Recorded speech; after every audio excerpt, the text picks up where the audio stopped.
Hi, I'm Meredith from HubSpot, and today I'm going to talk about how to become an entrepreneur.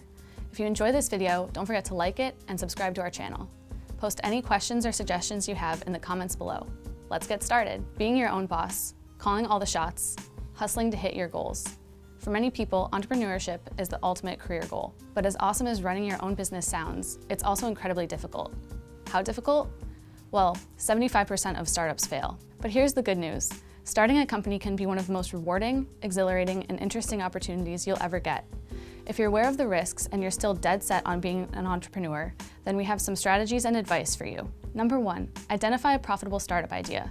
One of the best ways to do this is to ask your friends what annoys them.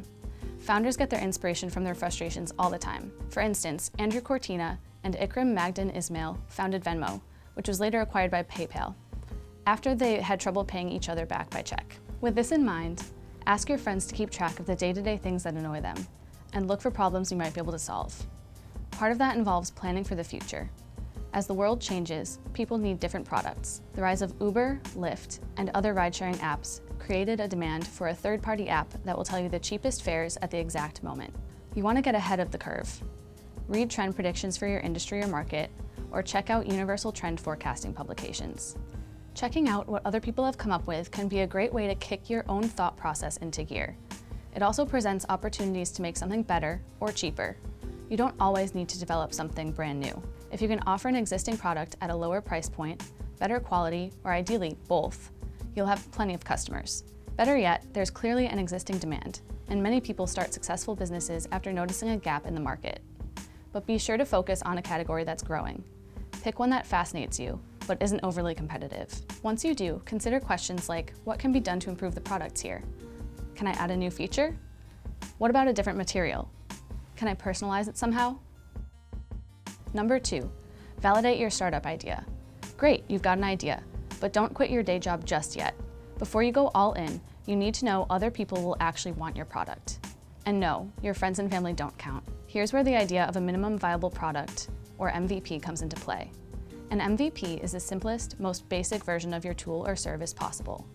It's functional enough to satisfy early customers and get a sense of what you should improve. Doing interviews with potential customers is a great option here. Show them a working demo of your product, ask what they like and what they don't, how much they'd pay for it, and how often they'd use it. If you want to test the market's interest before building anything, build a landing page that describes your product or service. Ask people to submit their email addresses in exchange for early access, a free subscription, membership, or product, a discount, product updates, or some other compelling offer. Then promote the video on social media and paid search, and see how many visitors convert to signups. Number 3, find a co-founder. Conventional wisdom says you should look for a co-founder when starting a new business. There are 3 main advantages to having a co-founder. It's easier to get funding. Whether or not multiple founders actually contributes to a company's success, many venture capitalist investors believe it does. They're reluctant to back solo founders. As an example, single founder is the first thing on Y Combinator co-founder Paul Graham's list of causes of failure. He writes, "Have you ever noticed how few successful startups were founded by just one person? It seems unlikely this is a coincidence." A co-founder understands exactly what you're going through and makes you feel less alone.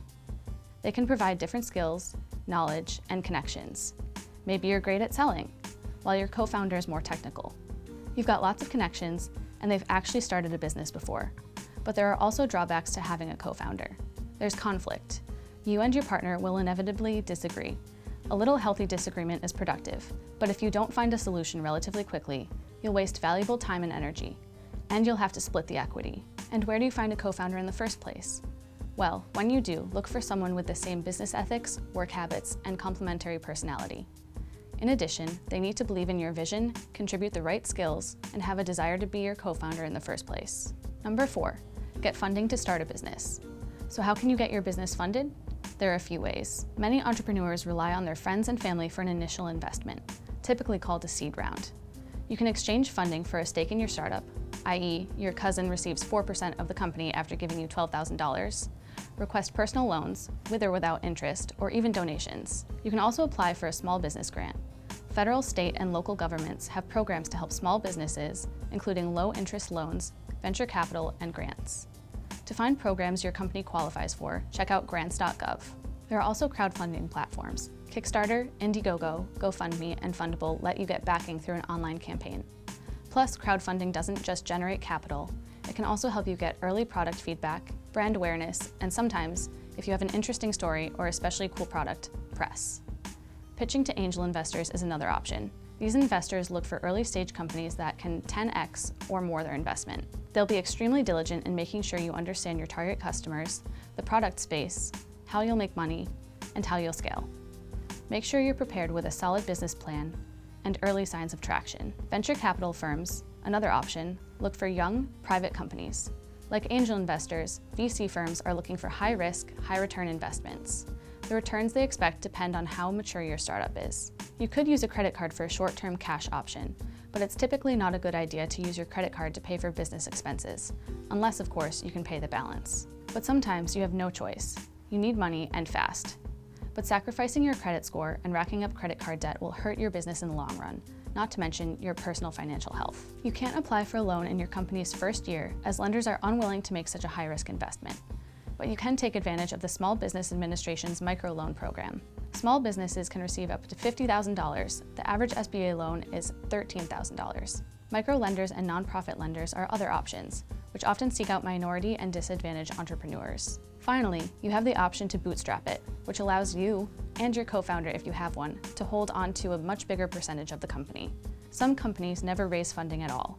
Their founders pay for initial costs by themselves, and then, when the company becomes profitable, its revenue covers all expenses. But keep in mind that you may grow less quickly without big infusions of cash.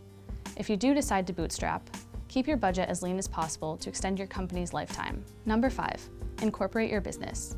At a certain point, you need to decide whether you want to incorporate your business. As a sole proprietor, you and your company are considered to be the same entity. But once you incorporate, your business becomes separate from you.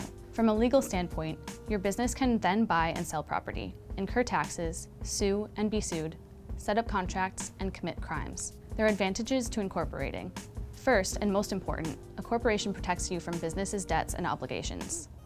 Creditors can typically only seek repayment from the corporation's assets and not your personal assets, like your house, car, bank account, and so on. You're also not legally liable for the corporation's actions. In contrast, as a sole proprietor, anyone who sues your business is suing you. Having a corporation lets you transfer shares. You can sell some of your ownership in a company, transfer it, or give it away. If you want to accept external investments or bring a partner on board, you need the ability to divest. Corporation status also gives you more credibility, which helps you attract investment capital. Lastly, corporations can deduct normal business expenses before they allocate income. Of course, incorporating also has its disadvantages. It creates an additional tax burden, since you'll have to periodically file with the state and pay yearly fees. The processes can be relatively time-consuming, and hiring a lawyer can cost anywhere from a few hundred to a few $1,000s. But you don't have to incorporate. There are a variety of business structures to choose from. But if you have a co-founder, need external funding, and would like legal protection, it's a good option. Once you've decided to incorporate, you must choose between becoming a limited liability company, LLC, or S corporation. The SBA has a handy guide on choosing the right entity structure. Looking for even more help strengthening your business acumen? Click the link in the description to learn more. Thanks for watching. If you enjoyed this video, be sure to like it and subscribe. Let me know how you're doing in the comments below.